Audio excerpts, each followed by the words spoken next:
IUI क्या है?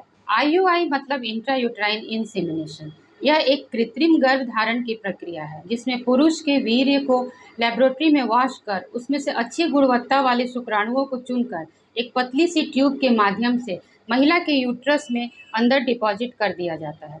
इससे जो अच्छी गुणवत्ता वाले स्पर्म हैं वो अंडे के आसपास पहुंच जाते हैं और फर्टिलाइजेशन के चांसेस बहुत बढ़ जाते हैं।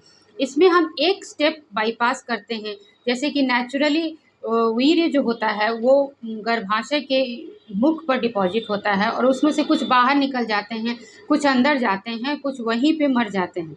तो इस स्टेप को वहाँ बाईपास किया जाता है और शुक्राणुओं को कम डिस्टेंस तय करना पड़ता है अंडे के पास पहुँचने के लिए। यह बहुत ही सिंपल प्रोसीजर है, इसमें बेहोशी की भी ज़रूरत नहीं होती है। आप सेम डे काम पे लौट सकते हैं और अपने सारे काम जो रूटीन वर्क है उसको आराम से कर सकते हैं। इसमें प्रेगनेंसी के चांसेस नेचुरल से 2 गुना बढ़ जाते हैं। कैसे केसेस में आईयूआई की सलाह दी जाती है?